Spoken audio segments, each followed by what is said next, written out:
आपकी बात सही है। जब मैं इंडोनेशिया में भी G20 में गया था, तो दुनिया के सभी देशों की क्यूरियोसिटी ये थी कि आपने ये डिजिटल रिवॉल्यूशन कैसे लाया है। और तब मैं उनको समझाता था, एक तो मैंने इस टेक्नोलॉजी को डेमोक्रेटाइज कर दिया है कि किसी की मोनोपोली नहीं रहेगी। ये जनता का होगा, जनता के द्वारा होगा, और जनता में जो भी उभरती हुई टैलेंट इसमें वैल्यू एडिशन करेगी, वो करती चलेगी, ताकि कॉमन मैन को भी टेक्नोलॉजी पर विश्वास पैदा होना चाहिए। जैसे 10 डॉक्टर होते हैं, सब MBBS होते हैं, लेकिन एक डॉक्टर के पास ज्यादा लोग जाते हैं क्योंकि उसका भरोसा बन गया है। In areas like digital government, India is not only adapting technology, but it's actually leading the way. What are some of the things you're excited about? Health, agriculture and education.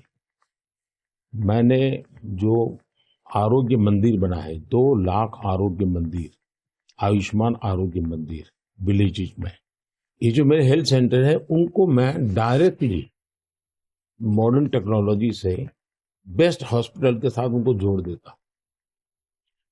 पहले शुरू में उनको लगता था कि डॉक्टर तो है नहीं, मुझे देखे बिना कैसे बताता है, लेकिन बाद में उनको समझ आया कि टेक्नोलॉजिकल इंस्ट्रूमेंट और सैकड़ों किलोमीटर दूर बैठा हुआ डॉक्टर भी उनको सही डायग्नोसिस कर रहा है, सही एडवाइस कर रहा है।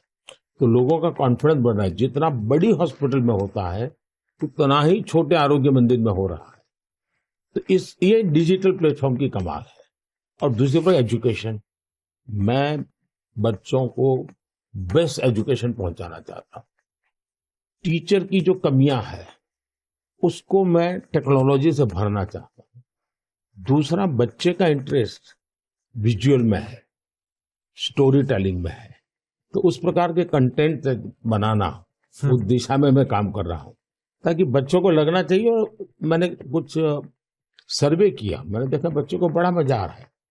मेरे यहाँ एग्रीकल्चर में भी मैं बहुत बड़ा रिवॉल्यूशन ला रहा हूँ, और मैं माइंडसेट बदलना चाहता हूँ। I think the key point is that the digital infrastructure just keeping richer. You know, a lot of people know about the identity system and the digital payment systems, and that the government, by taking virtually all the government payment programs now and digitizing those, that alone saved a lot of money, and it created access on a more equal basis. But now, as you're moving into the different areas, advice for farmers, registering their land, tutoring for kids, and the health records, connecting all of those, that's kind of a second phase. And we're just at the beginning now of the third phase, where these advances in artificial intelligence will come on top of that and make the value even better. आपने सही कहा, AI का महत्व बहुत है। और मैं तो कभी कभी मजाक में कहता हूँ, हमारे देश में माँ को आई बोलते हैं, माता को बहुत से राज्यों में भाषा बोलते आई। अब मैं कहता हूँ, हमारे यहाँ बच्चा पैदा होता है तो आई भी बोलता है, AI भी बोलता है। वो इतना एडवांस हो गया है। अब देखिए मैं कैसे उपयोग करता हूँ, मैं आपको बताऊं, जिसको देखकर आपको भी खुशी होगी कि कॉमन मैन कैसे AI का उपयोग कर सकता है। जैसे मैंने G20 में AI का बहुत उपयोग किया। मेरे पूरे G20 का परिसर था, उसमें पूरा का पूरा AI का उपयोग करके सारे इंटरप्रेटर्स की व्यवस्था मैंने AI से की। मैंने मेरे सभी ड्राइवर्स को मोबाइल फोन पर ऐप डाउनलोड करवा दिया, उसके साथ बैठे हुए गेस्ट उनको करवा दिया। मान लीजिए वो फ्रेंच भाषा जानते हैं, तो ड्राइवर के पास ऐप में फ्रेंच की व्यवस्था थी, वो ड्राइवर के साथ फ्रेंच में बोलते थे, ड्राइवर अपनी लैंग्वेज में सुनता था, ड्राइवर अपनी लैंग्वेज में जवाब देता था। यानी ड्राइवर के साथ कम्युनिकेशन किसी भी लैंग्वेज में वो कर सकते थे। की बात सही है। जब मैं इंडोनेशिया में भी G20 में गया था, तो दुनिया के सभी देशों की क्यूरियोसिटी ये थी कि आपने ये डिजिटल रिवॉल्यूशन कैसे लाया है।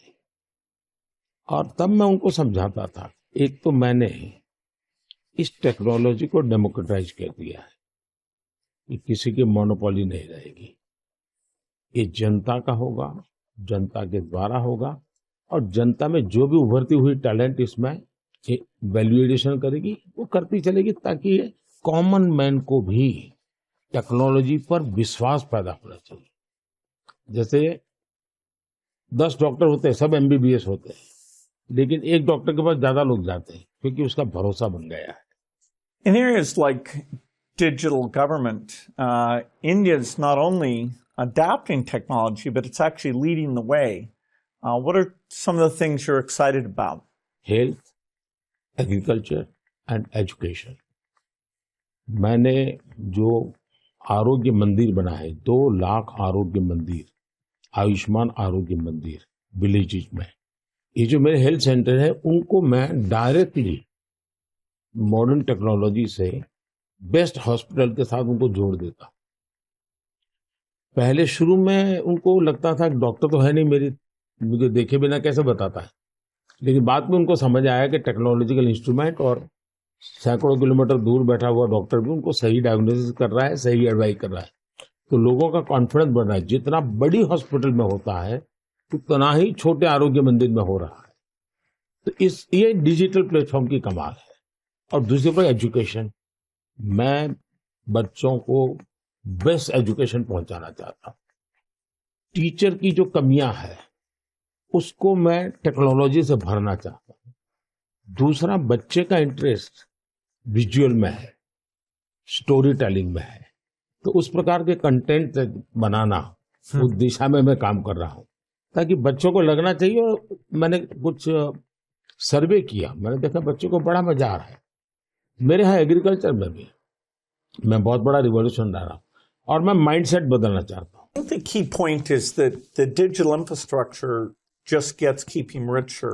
You know, a lot of people know about the identity system and the digital payment systems, and that the government, by taking virtually all the government payment programs now and digitizing those, that alone saved a lot of money, and it created access on a more equal basis. But now, as you're moving into the different areas, advice for farmers, registering their land, tutoring for kids, and the health records, connecting all of those, that's kind of a second phase. And we're just at the beginning now of the third phase, where these advances in artificial intelligence will come on top of that and make the value even better. आपने सही कहा, AI का महत्व बहुत है। और मैं तो कभी कभी मजाक में कहता हूँ, हमारे देश में माँ को आई बोलते हैं, माता को बहुत से राज्यों में भाषा बोलते आई। अब मैं कहता हूँ, हमारे यहाँ बच्चा पैदा होता है तो आई भी बोलता है, एआई भी बोलता है। वो इतना एडवांस हो गया है। अब देखिए मैं कैसे उपयोग करता हूँ, मैं आपको बताऊं, जिसको देखकर आपको भी खुशी होगी कि कॉमन मैन कैसे एआई का उपयोग कर सकता है। जैसे मैंने G20 में एआई का बहुत उपयोग किया। मेरे पूरे G20 का परिसर था, उसमें पूरा का पूरा एआई का उपयोग करके सारे इंटरप्रेटर्स की व्यवस्था मैंने एआई से की। मैंने मेरे सभी ड्राइवर्स को मोबाइल फोन पर ऐप डाउनलोड करवा दिया, उसके साथ बैठे हुए गेस्ट उनको करवा दिया। मान लीजिए वो फ्रेंच भाषा जानते हैं, तो ड्राइवर के पास ऐप में फ्रेंच की व्यवस्था थी, वो ड्राइवर के साथ फ्रेंच में बोलते थे, ड्राइवर अपनी लैंग्वेज में सुनता था, ड्राइवर अपनी लैंग्वेज में जवाब देता था। यानी ड्राइवर के साथ कम्युनिकेशन किसी भी लैंग्वेज में वो कर सकते थे।